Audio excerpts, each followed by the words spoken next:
Assalamualaikum warahmatullahi wabarakatuh. Bismillahirrahmanirrahim. Alhamdulillah rabbil alamin. Allahumma shalli wa sallim ala sayyidina Muhammad wa ala alihi wa sahbihi wa barik wa sallim ajma'in. Para jamaah semuanya, kembali kita tadabbur Al-Qur'an. Semoga menjadi amalah kita mentadabburi ayat-ayat Allah, dan semoga bisa sampai selesai kita melakukan tadabbur Al-Qur'an ini. Sekarang sampai di surat Al-Baqarah ayat 171. A'udzu billahi minasy syaithanir rajim. Bismillahirrahmanirrahim. Ya ayyuhalladzina amanu kutiba 'alaikumul qisasu fil qatla الحر بالحر والعبد بالعبد والأنثى بالأنثى فمن عفي له من أخيه شيء فاتباع بالمعروف وأداء إليه بإحسان ذلك تخفيف من ربكم ورحمة فمن اعتدى بعد ذلك فله عذاب أليم ولكم في القصاص حياة يا أولي الألباب لعلكم تتقون. Hai orang-orang yang beriman, diwajibkan atas kamu qisas berkenaan dengan orang-orang yang dibunuh, orang merdeka dengan orang merdeka, hamba saya dengan hamba saya, wanita dengan wanita. Maka barang siapa yang mendapatkan suatu pemaafan dari saudaranya, hendaklah yang memaafkan mengikuti dengan cara yang baik, dan hendaklah yang diberi maaf membayar diat kepada yang memberi maaf dengan cara baik pula. Yang demikian itu adalah suatu keringanan dari Tuhan kamu dan suatu rahmat.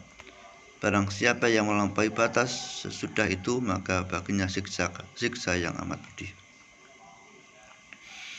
Jamaah semuanya, di hari ini mengingatkan kita tentang qisas, ya. Qisas itu hukuman sesuai dengan kejahatannya, ya.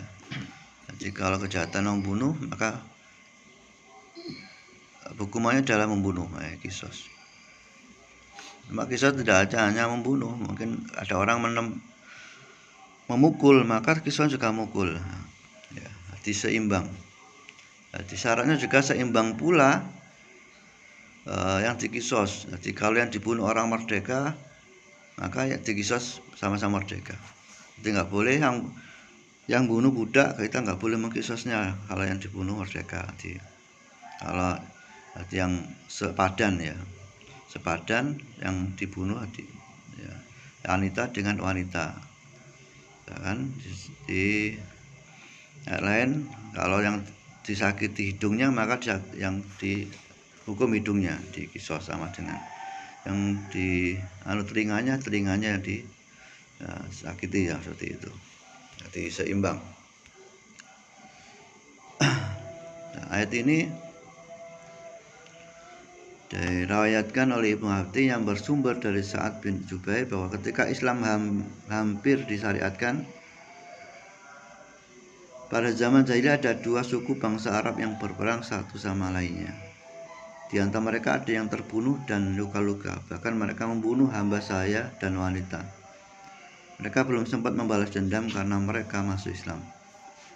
Masing-masing menyombongkan diri dengan jumlah pasukan dan kekayaannya, serta bersumpah tidak ridho apabila hamba saya terbunuh tidak diganti dengan orang merdeka, wanita dengan pria. Maka turunlah ayat ini, ya. Jadi dari sebelumnya ada dua suku yang saling berperang. Nah, saat Islam masuk, mereka belum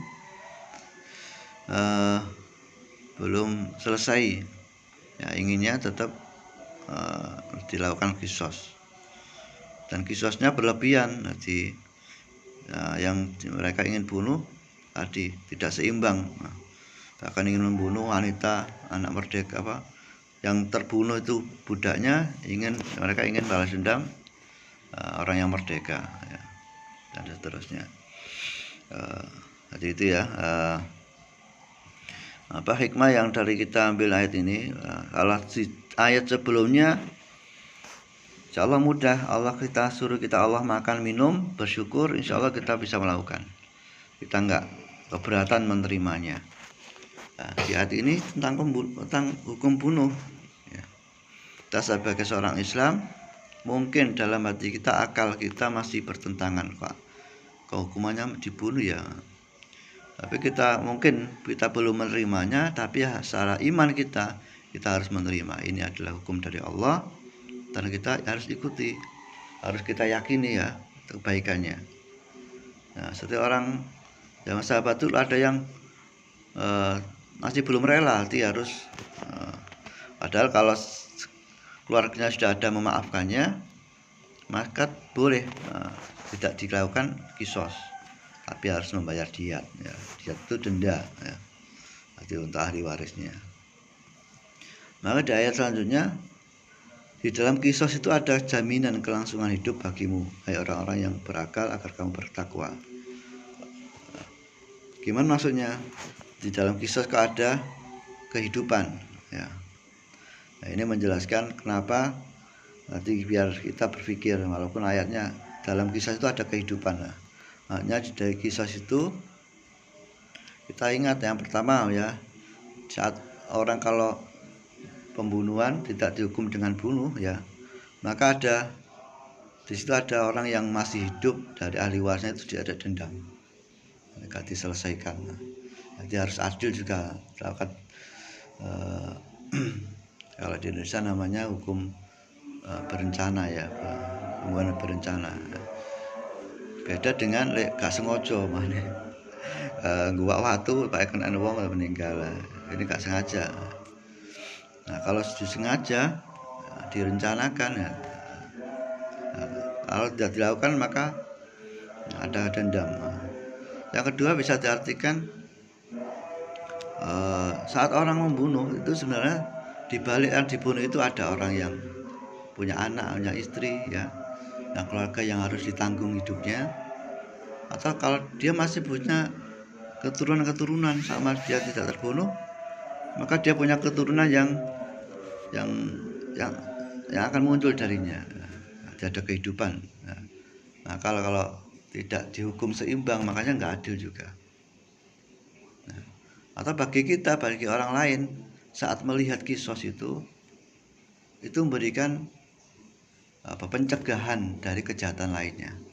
Nah, ini yang nanti efek jerah dari kisos itu berefek ke masyarakat, nggak sampai melakukan pembunuhan.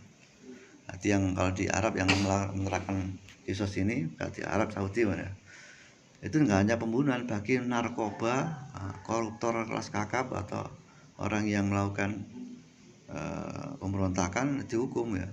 Contoh yang dengan narkoba, itu orang sehingga jerah, hati-hati bermain narkoba, nanti hukumannya pembunuh ya. Tentunya kisos ini juga berdasarkan bukti-bukti yang jelas ya.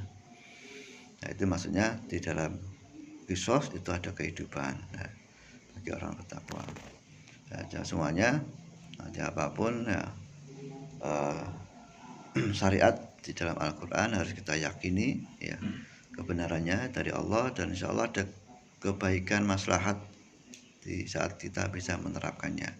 Kalau belum ya kita, karena di Indonesia belum bisa kita lakukan sepenuhnya ya, tidak apa-apa ya. Ini yang penting dalam hati kita tetap beriman pada Al-Quran ya. Semoga kita beriman pada Al-Quran 100% ya. Alhamdulillah. Allahumma shalli wa sallim ala sayyidina Muhammad wa ala ali Muhammad. Alhamdulillah rabbil alamin. Amin. Hamdan yafini ma waqafi mazidah ya Rabbana lakal hamdu kama yanbaghi jalali wajhika wa azim sultanik. Rabbana zalamna anfusana wa illam taghfir lana wa tarhamna lanakunanna minal khasirin. Rabbana inna ala dzikrika wa syukrika wa husni ibadatik.